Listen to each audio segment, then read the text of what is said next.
Hello and welcome to another God-Sized Hobbies episode. We have Logan with us today. Logan, tell us a little bit about yourself. Hey, so my name is Logan, as he said, Logan McLeod. My main hobby is photography. I do a lot of other little stuff, but photography is definitely my main hobby that I put the most effort towards. I'm super excited to have you on today to talk about photography. I love talking to everybody that has gifting and skill in art because I have zero skills in gifting in art, and photography is a wonderful art. What got you into this hobby? Well, it's kind of a funny story. My uncle was moving out of his townhome in Waukegan, and we were cleaning out his closet, and I found in the corner it was a Canon Rebel XS, and that's a film camera. So it's not digital or anything. I mean, I had no idea what it was. I just thought it was kind of cool. I was like, "Hey, can I take this?" And he was like, "Sure, you can have it. I'm not going to use it." I don't even think he remembered why he had it in the first place. But I took that and I used it a total of one times, and I bought some film for it, and I took it up to Devil's Lake State Park, and I snapped some pictures. I snapped a lot of bad ones, but I got some good ones. Yeah, I was my first time really trying to like be a photographer, I guess, and just trying it out. It was a lot of fun. I found it was very calming. I think it's kind of funny. I was so worried about, like, I had no idea about what being a photographer was like, but I was so worried about having the camera around my neck without a lens cap on it. That was my biggest worry throughout that entire trip. But now that I'm like, I would consider myself a professional at it, that's like the last of my worries. So I thought it was funny that I always thought that was the worst part. So I know, and I've seen so many of your awesome photos. You brought some for us to look at today, which excites me. But there's actually some of yours in my home that I've purchased as well. So yes, you are professional because you have sold things. How do you get rest though from a hobby like taking awesome pictures? Yeah, I mean, to me, it's so just being like, of course, there's not a lot around this area to go out and photograph. I've been in a lot of forest preserves and stuff, and that's not really my niche, but I really love. There's a wildlife sanctuary up in West Bend, Wisconsin. It's called Shalom Wildlife Sanctuary. I've been up there a handful of times, and every single time is just, I mean, they have such a wide variety of animals, and wildlife is always, I found, to be my favorite subject to photograph. It's just, I wouldn't consider myself to be a patient guy most times, but it really requires a lot of patience when you're waiting on animals to move in the right frame that you're trying to line up or make a movement that's kind of interesting to capture. You really have to have some patience for that. And I've kind of learned to gain that patience through photography and wildlife photography in particular. But yeah, it's really just relaxing, just waiting and hearing all the birds and the animals and just whatever scene you're in, just hearing the nature while you're waiting for them to move or do whatever you want to photograph. It's very relaxing. I've never actually thought about that before because, like, yeah, like as an unknown to all these things, my pictures are only ever, oh, that looks cool, take a picture now. Whereas, like, especially animals, I've never really sat and thought about that. It's like, yeah, because I gotta, especially if you're trying to get, and I've seen some that you've taken of specific animals and like the way they're looking exactly in that moment, the angle that they're, I'm like, oh yeah, I guess that could take forever or potentially not at all. So, how does God grow you then through this hobby? Well, I feel like I grow the most through my interactions with other people through the hobby. And especially, I'm going to talk about him a lot, but Ted Panagiotopoulos is one of my greatest mentors in my life right now. And I would consider him to be a father figure to me.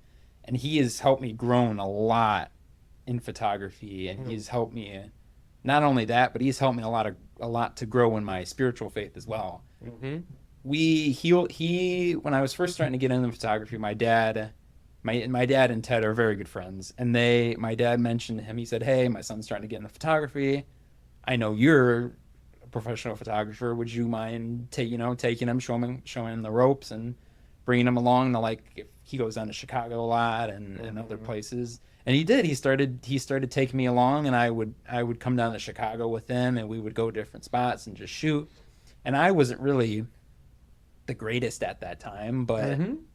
I found, and even now, going downtown with him and just going out to these different shoots, I found just the conversations we would have in the car and just the fellowship with him to be more enjoyable than taking the pictures. And Mm-hmm. I have gotten some great pictures going down there with him, but I've just always come back talking to my parents, talking to my friends about the conversations we had in the car ride or the interactions we had down the city more than the photos I bring up. So that to me has just been a real way that God has kind of worked into photography for me and Ted.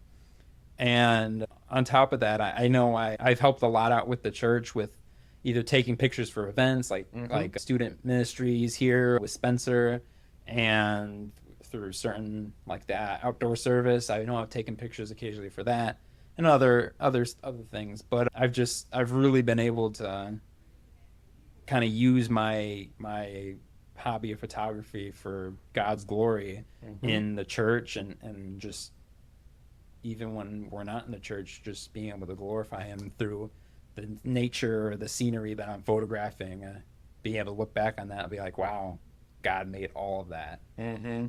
That's for sure. And that was nice because you kind of transitioned a little bit and talked about like the final main question I usually bring up on these ones is like you definitely brought up the fellowship aspect and the thing with that because like to me that's always my favorite part of hobbies is like the people and like so many of these episodes that's mostly what they talk about is like man the people that I get to interact with while doing this thing makes it all worth it alone. But then you touched on a little bit of that outreach stuff too.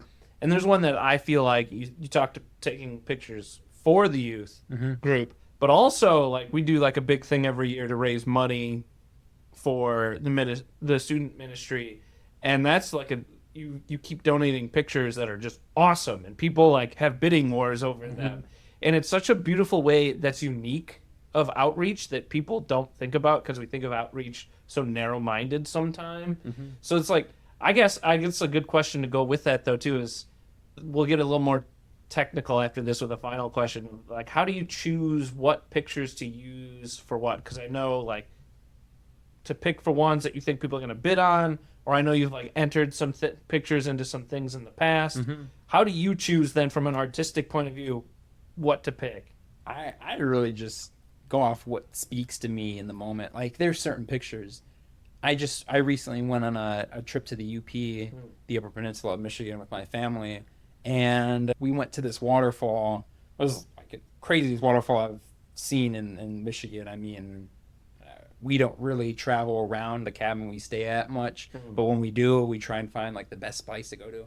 And we were at this waterfall, and the lighting, it was just pure happenstance that we got here at the right time, but the lighting was just perfect. And I've never done this. I really don't think I've ever done this, but I had my camera on my tripod set up, and I took one picture, and I looked at that, and I was like, that's it. That's that. I don't even want to take another picture. I think that's the perfect one. Wow. I had the perfect settings, the perfect lighting.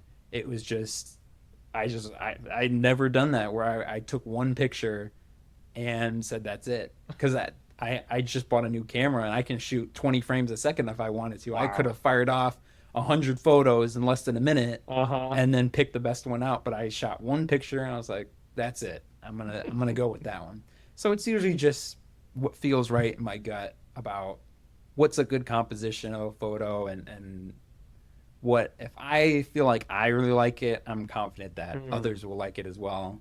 And that's why I choose those photos to either put in the silent auction or even just as simple as posting on my Instagram. I mean, I do that a lot too, but I really enjoy sharing my work.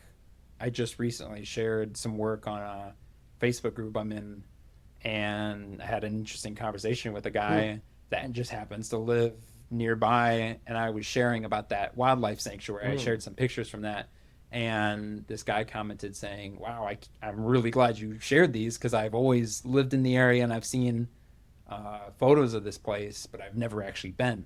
So I told him that it was an awesome place to go to, and he seemed excited to go. So it's just weird interactions with people that come up through photography that I really enjoy. That's encouraging.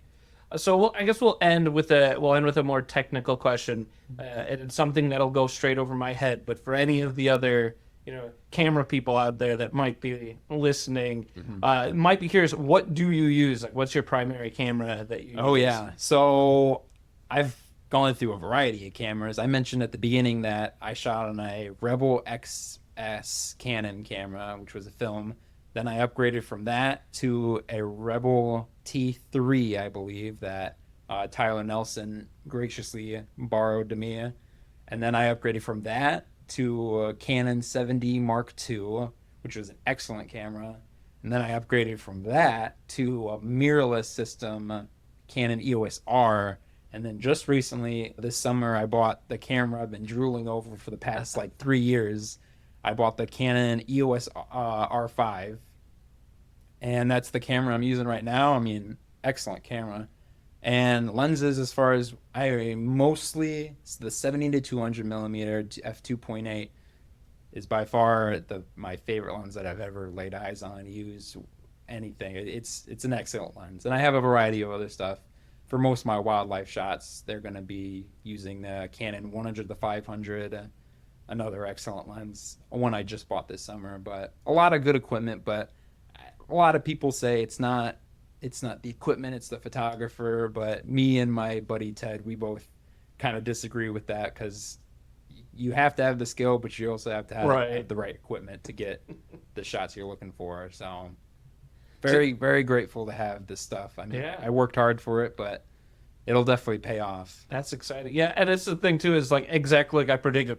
I have no idea half the things you said, but like I love asking people in their hobby stuff like that, even if I have no idea what they're gonna say, because it's worth it to hear their reaction, to be like so excited to talk about like, this is my thing. And even if you don't know, like, I would encourage listeners to ask people and to learn, because that's one of the reasons I'm loving doing this mini series for the podcast, is hearing people's excitement about things. It just builds bonds with people, and it could be something that you will probably never knew. Like me, like I would go with people to take pictures, but I'm not probably ever going to buy a camera, because I don't have the patience that you discussed in the beginning to take the perfect shot, because all my patience used up at my job working with children.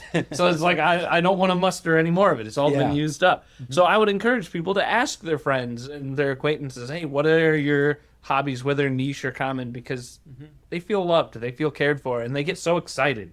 And you just like the smile on your face when you're talking about these cameras, because each of those cameras were tied to memories. I could tell by the look on your face that you were thinking through the memories of using those different cameras as you said it.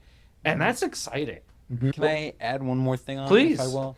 So I talked about Ted again. Just this summer, he invited me to go on a road trip with him and his daughter Kate, which I'm also very good friends with, to the Grand Tetons, which is, I've dreamed of going out to Wyoming, Jackson Hole, Tetons, Yellowstone. I've dreamt of going out there ever since I started getting into photography, and I thought it would be years before I even got the opportunity to go on this trip. But he invited me. He just retired, and he wanted to do a photography trip, and he thought of me to go with, and I was very, very flattered about that.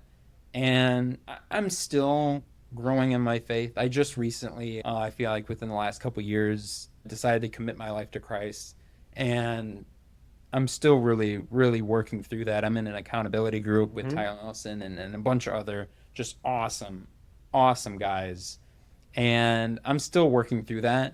But I really admire Ted, and I actually asked Ted if he'd be willing to do a week-long devotional with me, so I can kind of gain some of his knowledge and kind of get insights into how his life was and how he grew in his relationship with Christ. So I think I'm looking forward to that more than the trip itself, because man, Ted's a man that has a lot of wisdom to give, and I'm excited to hear it. So I'm excited to see how God works through that. And it's going to be an 11-day long trip, so I know there's going to be some good times and some probably challenging times, but I'm excited to see how God works through that and how grows my faith through that as well. what a beautiful time that will be. Both things you will see, but also that stuff that you're saying, doing those devotions with him. Because he's a man of great faith. He's a man that I as well have such great respect for. Anybody I know that knows him will all say the same thing. Like, that's a man worth respecting for many reasons. So to be able to sit under that learning tree for 11 days, because it's a lot of driving. Yeah. I've been up that direction. It's a lot of driving. Yep. So you'll have some good time just for conversation, just in that. Oh. Well, Logan, thank you so much for spending this time with me. Yeah, of course. I've really gotten to enjoy to get to know you more over especially the last year of doing stuff with you. And we keep referencing Tyler, who's also in the room. He's the background for all of this wonderful stuff. It's been such a blessing, and to see this passion of photography and to see you grow both like as a person, spiritually, professionally, like hearing how hard you work. Like, anybody that knows cameras will know even more. Like when you said you worked hard to get that stuff, which is true. And I see you work hard, and I see you get up early for your job and like bust your butt to get this stuff because it matters to you. And that's exciting. And that's amen. Amen. So Logan, thank you again so much for all of this. Thank you. And audience, thank you as always for listening. I couldn't do this without you. Goodbye.